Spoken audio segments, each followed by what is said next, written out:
Okay, so wow, what a start to a new year, huh? Did you catch that clip with SN Subrahmanyan from Larsen and Toubro? You know, the chairman? Yeah, actually, I did. It's definitely got people talking, to say the least. So, what do you think this idea that employees should work on Saturdays and even Sundays if he could? Well, I mean, the way he phrased it, it was quite something, you know. He said that if he could, he'd make people work on Sundays too. And that, what do you do sitting at home? How long can you stare at your wives? It's just, yeah, a lot. Right. So that's certainly one perspective, right? And obviously, it was met with some pretty intense backlash. The thing is, this really highlights a broader debate about work culture, especially in large corporations. And I think that's what we should probably get into. Totally. So you're saying the debate is about more than just what he said, like what's actually expected of people at L&T. Exactly, it is. It's about, this culture of long hours, the expectation of being constantly available, and how that impacts, work life balance. It's like, how far is too far when you're pushing for productivity? I think that's the core of the issue. Right. And I guess that goes beyond L&T. It's a much larger conversation. I mean, this is getting a lot of attention. It did. It seems that the response was pretty swift and rightly so. People were not too happy about the whole stare at your wives comment, for sure. And it's not just about the individual comment, it's about what that implies. And it's interesting to see how a comment like that can quickly blow up into a major controversy. Like, was there any context or was it just that's what he meant? Well, I mean, it was part of a New Year address. And, he's sort of known for a certain, straight talking style. But, the impact of what he said definitely resonated beyond just his usual mannerisms. It's, a lot more profound than that. Yeah, I guess that's the thing about public statements, right? Like they're going to be picked apart. Do you think there's like some kind of disconnect here between how top management views things and, what the regular employees feel? That's a really good point. It seems there might be a disconnect. It's like they're running on different systems, if that makes sense. The leadership, maybe they see this always on mentality as essential for success and, growth. But for the employees, it can feel like endless demands and, a total drain. Yeah, definitely. So it's like, how do you align these expectations? Because there's that saying, happy employees are productive employees, but that doesn't seem to be the goal here. Exactly. And I think that's what the conversation has to shift to. What does productive even mean? Is it about the number of hours worked or, the output and the quality of that output? It's like, are we measuring the right things? So you're saying maybe it's not about forcing people to work more hours, but actually about optimizing their time and creating a better work environment? Yeah, that's right. It's like you can't just measure productivity in hours. That's just lazy. You have to create a system, that works for both the company's goals and the employee's well-being. Otherwise, it can lead to burnout, dissatisfaction, and, decreased performance over time. And that actually makes a lot of sense because pushing people constantly can't be a sustainable model. But it almost feels like old school, like that whole you need to be at your desk mentality.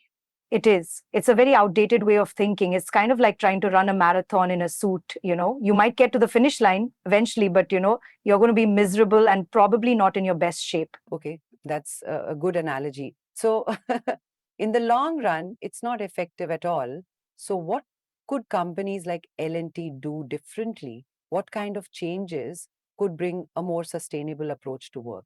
Well, first off, they could start by, acknowledging that work-life balance is not just a perk, it's a necessity. And then they need to implement flexible work policies, focus on outcomes rather than, just face time, and, invest in employee well-being programs. It's almost like a system upgrade, if you will. Like a shift in perspective, right? From demanding more to getting the best out of the current workforce, like maybe having a system in place to make sure people have time for their personal lives too. Absolutely. It's about creating a culture, where employees feel valued and respected and not just seen as, cogs in a machine. The whole idea that if you aren't at your desk, you aren't working has to go away. So it's almost like moving from that old school hierarchical system to a more like collaborative system. Exactly. Like a shift from a very old school top down approach to more of a, a collaborative and inclusive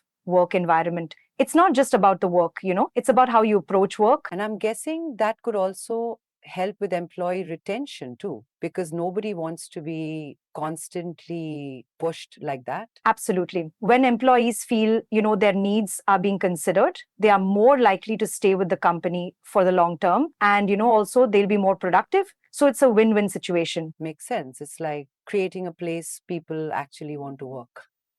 So, what's the big takeaway from this situation, you think? Well, I think the main takeaway is that companies, even the big ones, need to be more aware of the messages they're sending out, and more importantly, of the impact those messages can have. A tone deaf comment can quickly turn into a PR nightmare. It shows how much the old ways aren't always the best. Yeah, so it's kind of a wake up call then, like need to rethink the traditional ways of doing things and, prioritize employee well being along with productivity. It has to be a balance. Right. And it's important that they don't forget that, the people who work for them are actual people with, actual lives outside of the office. They are not robots. Okay, so I guess this serves as a bit of a lesson in how important empathy and understanding are in leadership roles and, in general. Definitely. And I think it highlights the need for companies to stay connected to, the pulse of their employees and the general public's expectations. You can't just live in a bubble. Right. So it's not just about delivering results, it's also about, how you treat your employees and the message you communicate. It's not enough to just do your job. You have to be ethical and considerate. Exactly. It's like you've got to build a sustainable business, and a happy workforce is, at the heart of that. And it means the message has to come across. So are we saying in a nutshell that treating employees like humans is actually good for business? Absolutely. It's not just a nice thing to do. It's actually a very smart thing to do. It's like invest in your people and, they'll invest back in you. That's, actually something a lot of businesses should be focusing on right now. It's not just about doing a job. Precisely. The old ways have to change and companies need to adapt to modern times. So, where do you think we'll see this go? What are the chances of real shifts in company culture in the future? Well, I'm hopeful, These kinds of situations are often a catalyst for change. I think more and more companies are going to realize they need a better strategy if they want to stay competitive. It's like the world is waking up. So, it's all about evolving and adapting to the times. Well, that is definitely something worth keeping an eye on. Agreed, for sure. Now, the big question is, will companies step up or just let things keep rolling on like this?